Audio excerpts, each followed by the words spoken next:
नमस्कार विद्यार्थी मित्रांनो, मी कॉमर्सवाला मास्तर आणि या नवीन व्हिडिओमध्ये तुमच्या सर्वांचं स्वागत। विद्यार्थी मित्रांनो, या लेक्चर सीरीज मार्फत आपण तुमचा 12वी कॉमर्स मधील बुक कीपिंग आणि अकाउंटन्सी हा विषय शिकत आहोत। आतापर्यंत आपण टॉपिक नंबर फर्स्ट जो पार्टनरशिप फायनल अकाउंटचा टॉपिक आहे तो पूर्णपणे शिकलेलो आहोत। तर तो टॉपिक तुम्ही बघितलेला नसेल तर त्याच्या व्हिडिओची प्लेलिस्टची लिंक मी डिस्क्रिप्शन बॉक्समध्ये देत आहे, तिथे जाऊन तुम्ही ते बघू शकता। विद्यार्थी मित्रांनो, आपण टॉपिक नंबर 2 समजावून घेत आहोत आणि आपला थेरी पार्ट चाललेला आहे। याच्या अगोदर आपण 3 व्हिडिओमध्ये आपण काही basic concept, not for profit concern म्हणजे काय, रिसिप्ट अँड पेमेंट अकाउंट म्हणजे काय, कॅपिटल रिसिप्ट, रेव्हेन्यू रिसिप्ट म्हणजे काय असणार आहे, कॅपिटल पेमेंट, रेव्हेन्यू पेमेंट काय आहे, ह्या सगळ्या बेसिक थेरॉटिकल पार्ट समजून घेतलेला आहे। आज देखील आपण थेरी समजून घेणार आहोत, पण याच्यामध्ये आपण आज बॅलन्स शीट काय आहे आणि काही हिडन ॲडजस्टमेंट जे असणार आहेत ते समजून घेणार। त्यामुळे आजचा व्हिडिओ देखील खूप महत्त्वाचा असणार आहे, तुम्ही तो शेवटपर्यंत बघा। जे विद्यार्थी थेरी पार्ट शेवटपर्यंत बघतील त्यांना नक्कीच हा टॉपिक समजणार आहे। तर कोणताही अधिकचा वेळ वाया न घालवता आपण आपल्या व्हिडिओला सुरुवात करूया। पहा विद्यार्थी मित्रांनो, आपण आता प्रिपरेशन ऑफ बॅलन्स शीट म्हणजे बॅलन्स शीट कशा पद्धतीने तयार होणार आहे हे बघितलेलं आहे। आपण बॅलन्स शीट तयार करायला शिकलेलो आहोत। पार्टनरशिप फायनल अकाउंट मध्ये आपण बॅलन्स शीट तयार केलेली आहे। ही आपल्यासाठी काही नवीन गोष्ट नाही, तुम्ही 11वी मध्ये देखील सोल प्रोप्रायटरचं फायनल अकाउंट शिकले, त्याच्यामध्ये देखील बॅलन्स शीट शिकलेला आहात। तर थोडंसं बॅलन्स शीट विषयी समजून घेऊ आणि पुढे जाऊया। काय सांगितलंय बघा, balance sheet is a statement. Balance sheet हे अकाउंट नाही, स्टेटमेंट आहे। कशाचं? ॲसेट अँड लायबिलिटीचं स्टेटमेंट आहे of the organisation as on a particular date. म्हणजे ज्या तारखेची बॅलन्स शीट असेल त्या तारखेपर्यंत त्या ऑर्गनायझेशनच्या ॲसेट आणि लायबिलिटीची पोझिशन काय आहे हे बॅलन्स शीट दाखवते। म्हणजेच बॅलन्स शीट हे एक स्टेटमेंट आहे। आणि कोणतं स्टेटमेंट आहे तर ॲसेट अँड लायबिलिटी शो करणारं स्टेटमेंट म्हणजेच फायनान्शियल स्टेटमेंट आहे। कोणतं स्टेटमेंट आहे? फायनान्शियल स्टेटमेंट असणार आहे बिझनेस। पुढे जाऊन त्यांनी असं सांगितलंय, the balance sheet of non trading organisation is similar to a balance sheet of sole trading concern or organisation. बघा, ही जी बॅलन्स शीट ही सेम असते जसं आपण सोल ट्रेडर किंवा पार्टनरशिप फर्मची बॅलन्स शीट बनवली त्याच पद्धतीची हिची देखील बॅलन्स शीट असणार आहे। असेट तशाच, लायबिलिटी साइड तीच असणार आहे। अ balance sheet only show capital receipt. बघा, बॅलन्स शीटला कॅपिटल रिसिप्ट म्हणजे काय हे मी लास्ट व्हिडिओमध्ये सांगितलं होतं। ते जर समजून घ्यायचं असेल तर डिस्क्रिप्शन बॉक्समध्ये लास्ट व्हिडिओच्या लिंक्स दिलेल्या आहेत, तिथे जाऊन तुम्ही ते बघू शकता। तर कॅपिटल रिसिप्ट म्हणजेच आपली लायबिलिटी असते, तर हे बॅलन्स शीटला शो केले जातात कॅपिटल रिसिप्ट लायबिलिटी साइडला। आणि कॅपिटल एक्सपेंडिचर हे आपल्या ॲसेट असतात, हे बॅलन्स शीटच्या ॲसेटला शो करतो आपण। बॅलन्स शीटच्या ॲसेटला balance sheet is prepared with a view to measure the exact financial position of an organization। म्हणजे ऑर्गनायझेशनची फायनान्शियल पोझिशन एक्झॅक्ट कशी आहे हे मेजर करण्यासाठी किंवा हे शोधण्यासाठी बॅलन्स शीट तयार केली जाते। आणि नॉर्मली कधी केली जाते? At the end of the year, म्हणजे वर्षाच्या शेवटी तयार केली जाते। नेक्स्ट पॅराग्राफ मध्ये त्यांनी असं सांगितलेलं आहे, the excess of asset over the liability is term as capital fund.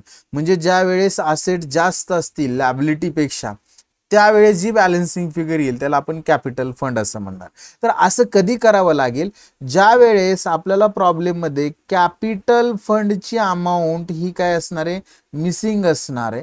त्यावेळेस आपल्याला लास्ट इयर बॅलन्स शीट बनवावं लागणार। कॅपिटल फंड आपल्याला जर दिलेला नसेल म्हणजेच तो शोधायचा असेल तर आपल्याला लास्ट इयर ची बॅलन्स शीट बनवावी लागेल। लास्ट इयरची बॅलन्स शीट, किंवा याला आपण लास्ट इयरची शेवटची तारीख 31/3 असते आणि वर्षाची सुरुवातीची तारीख 1/4 असते।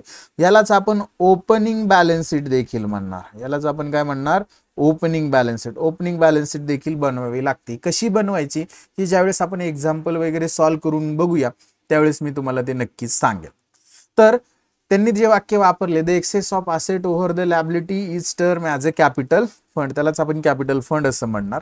पुढे जाऊन त्यांनी सांगितलं, if the opening balance of capital fund is not known, it can be ascertain the balancing figure by preparing opening balance. मी आत्ताच सांगितले तुम्हाला की जर तुम्हाला कॅपिटल फंडचा बॅलन्स दिलेला नसेल तर तुम्हाला तो फाइंड आउट करण्यासाठी, ती बॅलन्सिंग फिगर शोधण्यासाठी ओपनिंगची बॅलन्स शीट तयार करावी लागते. त्यालाच आपण लास्ट इयर बॅलन्स शीट देखील म्हणतो.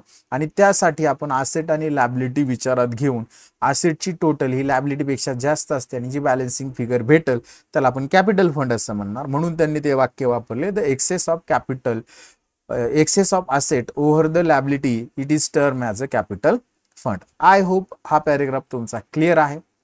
नेक्स्ट त्यांनी बघा काही आपल्याला हिडन ऍडजस्टमेंट समजून सांगण्याचा प्रयत्न केलेला आहे. इम्प्लाइड ऍडजस्टमेंट मी थोडंसं काय करतो, याला मिनिमाइज करतो म्हणजे तुमच्या लक्षात येईल.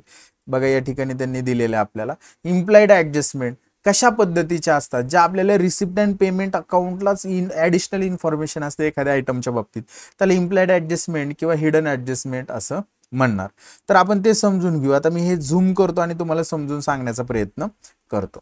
बघा फर्स्ट काय सांगितलंय त्यांनी की in receipt and payment account some additional information is given regarding to certain items. आत्ताच मी सांगितलं तुम्हाला की रिसिप्ट अँड पेमेंट अकाउंटला काही ॲडिशनल इन्फॉर्मेशन दिलेली असते. कशाच्या संदर्भात? काही आयटमच्या संदर्भात. On the basis of such information, आणि त्या इन्फॉर्मेशनच्या बेसिसवर some accounting adjustment are necessary. काही अकाउंटिंग ऍडजस्टमेंट कराव्या लागतात. Such adjustment are known as implied or hidden adjustment. त्यालाच आपण इम्प्लाइड किंवा हिडन ऍडजस्टमेंट. बघा आपण ट्रायल बॅलन्स द्यायचा, त्यामध्ये सॅलरी फॉर 10 मंथ कंसात दिलेलं असायचं. तसंच ह्या रिसिप्ट अँड पेमेंटला आपल्याला जे आयटम दिलेले असतील त्याच्या संदर्भात काही ॲडिशनल इन्फॉर्मेशन दिली तर त्याला आपण हिडन ऍडजस्टमेंट किंवा इम्प्लाइड ऍडजस्टमेंट असं म्हणणार. Some implied hidden adjustment are given below. मग आता ते खाली दिलेले आहेत. The item are given in receipt and payment account. म्हणजे अशा ऍडजस्टमेंट आपल्याला रिसिप्ट अँड पेमेंट अकाउंटलाच दिलेल्या असतात. तर याच्यामध्ये बघा फर्स्ट त्यांनी काय सांगितले, रेंट इंटू ब्रॅकेट म्हटले 11 मंथ्स, म्हणजे रेंट दिले 11 महिन्याचं 11,000. म्हणजे एका महिन्याचं किती असेल ते तर 1,000 रुपये असेल. आपल्याला एक्सपेन्सेस किती महिन्याचा द्यावा लागतो? टोटल 12 महिन्याचा. मग आपण जर त्या 1,000ला 12 महिने जर केलं तर तो 12,000 येणार आहे. पण आपण 1 महिन्याचा दिला नाही, म्हणजे 1 महिन्याचा 1,000 जो असणार आहे हा आउटस्टँडिंग असणार आहे. आणि आउटस्टँडिंग एक्सपेन्सेसचं काय करायचं तुम्हाला माहिती आहे. पुढं 10% loan from bank of India. बघा बँक ऑफ इंडियाकडून 10% लोन घेतलं 20,000 रुपये. म्हणजे आता ह्या 20,000वर 10% आपल्याला व्याज म्हणजेच इंटरेस्ट कॅल्क्युलेट करावं लागेल. आणि कधी घेतलं? 1 जानेवारी 2020ला घेतलं. म्हणजे जानेवारी, फेब्रुवारी आणि मार्च असं 3 महिन्याचं व्याज आपल्याला, व्याज म्हणजे इंटरेस्ट आपल्याला ॲट 10% कितीवर? 20,000वर कॅल्क्युलेट करावं लागेल. आणि ते आपल्याला त्या लोनमध्ये आणि एक्सपेंडिचरला दाखवावं लागेल. याच्या ऍडजस्टमेंटचे इफेक्ट मी लिहून देणारच आहे. पुढे जाऊन मी तुम्हाला ते समजून सांगेन. पुढं त्यांनी असं सांगितलंय की lease hold land ₹1 lakh for 10 years from 1/4/2019. बघा लीज होल्ड लँड परचेस केली 1 लाख रुपयाला 10 वर्षाकरिता. म्हणजे 10 वर्षाकरिता वापरणार, म्हणजे वर्षाला तिचा किती खर्च आहे? 1 लाख रुपये. म्हणजे वर्षाला 1 लाख रुपये आपल्याला काय असणार आहे? डेप्रिशिएशन असणार आहे. म्हणजे आपण दरवर्षी 1 लाख रुपये त्यातनं वजा करत चालणार. त्याच्यानंतर next sale proceed of furniture book value ₹7,500 ₹8,000. बघा sale proceed of furniture, furniture विकलं किती रुपयाचं? तर ते 7,500चं विकलं. किती रुपयाला विकलं? 8,000 रुपयाला विकलं. म्हणजे 500 रुपये प्रॉफिटने विकलं. तर हा जो प्रॉफिट असणार आहे हा आपला इन्कम आहे. मग आपण इन्कमला दाखवला पाहिजे. आणि आपलं जे फर्निचर आहे 7,500चं ते आपलं गेलं, आपण फर्निचरमधनं 7,500 वजा केले पाहिजे आणि कॅशला 8,000 दाखवले पाहिजे. तर अशा ज्या ऍडजस्टमेंट असणार आहेत की ज्या हिडन ऍडजस्टमेंट किंवा इम्प्लाइड ऍडजस्टमेंट असणार आहेत. आता अशाच पद्धतीची एक ऍडजस्टमेंट त्यांनी आपल्याला खाली दिलेली बघा, रिसिप्ट अँड पेमेंट अकाउंट दिलेलं आहे. आणि या ठिकाणी रिसिप्ट अँड पेमेंट अकाउंटमध्ये 10% फिक्स डिपॉझिट पेमेंटला दाखवले. म्हणजे ही आपली इन्व्हेस्टमेंट आहे. 10% FD आहे. कधी केली बघा त्यांनी? 1 जानेवारी 2020 पासून. आपलं वर्ष संपतील 31/3/2020ला संपेल. म्हणजे ही फिक्स डिपॉझिटवर 10% व्याज 1 लाखावर 10,000 येईल. हे 10,000 पूर्ण वर्षाचं आपल्याला 1 जानेवारी 2020 पासून ते 31 मार्च 2020 पर्यंत असं 3 महिन्याचं व्याज जर कॅल्क्युलेट केलं तर ते असणार आहे 2500 रुपये. मग त्यांनी तेच सांगितलंय पुढे बघा, त्यांनी तेच सांगितलंय. काय सांगितलंय? In the above example implied adjustment is outstanding interest on fixed deposit. ही आहे म्हणजे वरील एक्झाम्पल मध्ये ऍडजस्टमेंट कोणती आहे? Outstanding interest on fixed deposit. आणि ह्या ऍडजस्टमेंटचं बघा त्यांनी काय सांगितलं, no receipt of interest on fixed deposit is given. No interest on fixed deposit to given, म्हणजे रिसिप्ट साइडला आपल्याला इंटरेस्ट ऑन फिक्स्ड डिपॉझिट दिलेलं नाहीये. Rate of interest fixed deposit is given along with the date of deposited with bank. म्हणजे आपल्याला त्यांनी काय केलेले, रेट ऑफ इंटरेस्ट दिलेला आहे, डिपॉझिटची अमाऊंट दिलेली आहे आणि डेट सुद्धा दिलेली कधी डिपॉझिट केलं. Therefore balance become necessary to taken account to outstanding interest. Outstanding interest याच्यावर कॅल्क्युलेट केलं पाहिजे. किती महिन्याचं? 3 महिन्याचं केलं पाहिजे. 3 महिने कसे? 1 जानेवारी 2020 ते 31 मार्च 2020 पर्यंत 10%, तर ते येईल आपलं 2500. म्हणजे ह्यांनी काय केलं ते समजून घ्या. इथं त्यांनी ना 1 लाखावर 10% म्हणून 10/100 आणि 3 महिन्याचं 1 जानेवारी ते 31 मार्च असं 3 महिन्याचं कॅल्क्युलेट केलं. 3 1 3 3 चौक 12, हे 2 शून्य गेले, हे शून्य गेले, 0 0 गेला. मग बघा या ठिकाणी काय होणार आहे, 1000 गुणिले 10 तर ते किती येतील? 4000. 4000 भागिले जर 1/4 केले तर ते किती येणार आहे? 2500 रुपये आपल्याला काय होणार आहे या ठिकाणी इंटरेस्ट भेटणार आहे. तर अशा पद्धतीने आपण काय केलं, ते इंटरेस्ट कॅल्क्युलेट केलं 2500.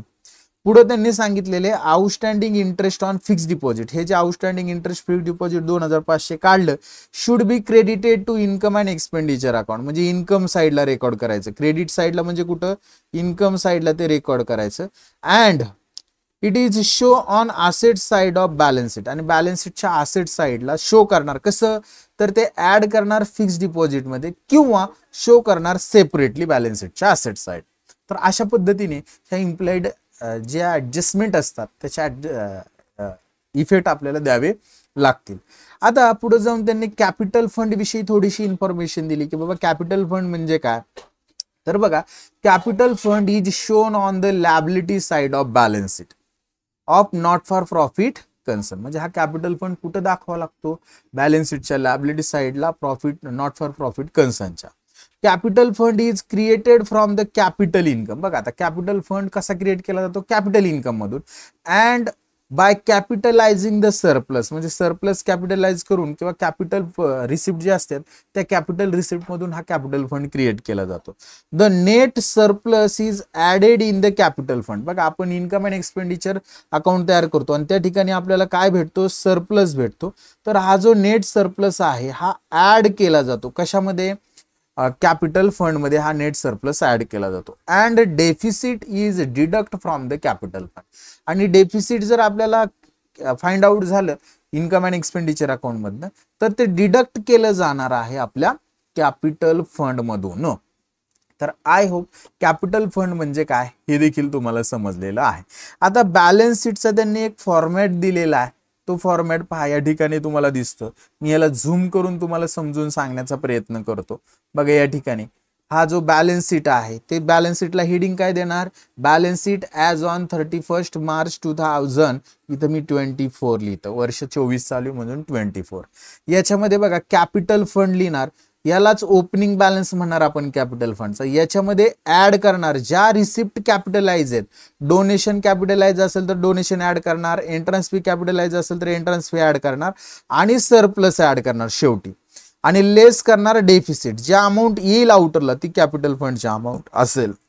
त्याच्यानंतर अजून लायबिलिटीला काय असणार आहे? बिल्डिंग फंड असणार आहे, एंडोर्समेंट फंड असणार आहे, टुर्नामेंट फंड असणार आहे, स्पेशल फंड असणार आहे, चॅरिटी फंड असणार आहे, क्रेडिटर्स असणार आहेत, बँक ओव्हरड्राफ्ट असणार आहे, ऑदर लोन असतील, आउटस्टँडिंग एक्सपेन्सेस असतील, हे सगळे लायबिलिटीला. त्याच्यानंतर प्री रिसिव्ड इन्कम, त्याला सबस्क्रिप्शन रिसिव्ड इन ऍडव्हान्स देखील म्हणू, हे सुद्धा लायबिलिटीला दाखवणार. आणि लाईफ मेंबरशिप फी. तर असे सगळे जे रिसिप्ट आहेत ते कॅपिटल रिसिप्ट म्हणून लायबिलिटीला दाखवणार. आणि असेटला बघा कॅश इन हँड असणार आहे, कॅश ॲट बँक असणार आहे, फिक्स डिपॉझिट असेट आहे, इन्व्हेस्टमेंट असेट आहे, सन्ड्री डेटर्स असेट आहे, लँड अँड बिल्डिंग असेट आहे, फर्निचर अँड फिक्चर्स असेट आहे, प्लांट अँड मशिनरी असेट आहे. त्याच्यानंतर इक्विपमेंट्स असेट आहे, प्लेग्राऊंड असेट आहे, मोटर व्हेकल असेट आहे, लायब्ररी बुक्स असेट आहे, stock of sport material asset आहे, स्टॉक ऑफ स्टेशनरी असेट आहे, स्टॉक ऑफ ड्रग्ज असेट आहे, लोन अँड ऍडव्हान्सेस गिवन सुद्धा असेट आहे, अक्रूल इंटरेस्ट त्यालाच आपण आउटस्टँडिंग इंटरेस्ट म्हणणार, प्रीपेड एक्सपेन्सेस आपली असेट आहे आणि आउटस्टँडिंग इन्कम देखील आपली असेट असणार आहे. म्हणजे एवढ्या सगळ्या असेट आपण बॅलन्स शीटच्या असेटला दाखवणार. थोडक्यात आपण हा फॉर्मॅट समजून घेतलेला आहे. आता या ठिकाणी बघा त्यांनी एक छोटीशी इन्फॉर्मेशन ऍडिशनल या ठिकाणी दिलेली आहे. नोट टाईप काय सांगितलंय, some time instead of adding surplus into capital fund, म्हणजे आपण सरप्लस हा कॅपिटल फंड मध्येच ऍड करतो. It is accumulated as a credit balance to income and expenditure account. म्हणजे काही वेळेस आपल्याला कॅपिटल फंड हा क्रेडिट बॅलन्स म्हणून दाखवलेला असतो इन्कम अँड एक्सपेंडिचर अकाउंटला. Such balance is show separate balance sheet. मग तो बॅलन्स शीटला सेपरेट दाखवायचा. मग कसा दाखवायचा, तर इन्कम अँड एक्सपेंडिचर अकाउंटला बघा, इन्कम अँड एक्सपेंडिचर अकाउंट म्हणायचं, ओपनिंग क्रेडिट बॅलन्स म्हणायचं आणि ऍड म्हणायचं त्याच्यामध्ये सरप्लस, आणि याची टोटल आपण आउटरला या ठिकाणी दाखवणार आहोत. आता आपण ऍडिशनल इन्फॉर्मेशन कडे जाणार आहोत. ऍडिशनल इन्फॉर्मेशन म्हणजेच ऍडजस्टमेंट. आपण आता थेरी पार्ट बऱ्यापैकी संपवत आणलेला आहे. ऍडजस्टमेंट बघणार आहोत. या ऍडजस्टमेंट आता न बघता आपण पुढच्या व्हिडिओमध्ये बघणार आहोत. आय होप विद्यार्थी मित्रांनो, आजच्या व्हिडिओमध्ये आपण बॅलन्स शीट समजून घेतली आणि इम्प्लाइड ऍडजस्टमेंट म्हणजे हिडन ऍडजस्टमेंट काही समजून घेतलेल्या आहेत, त्या नक्कीच तुम्हाला समजलेल्या असतील. तर आज आपण इथंच थांबूया. नेक्स्ट व्हिडिओमध्ये नेक्स्ट पार्ट समजून घेऊया. तोपर्यंत सर्वांना बाय, टेक केअर.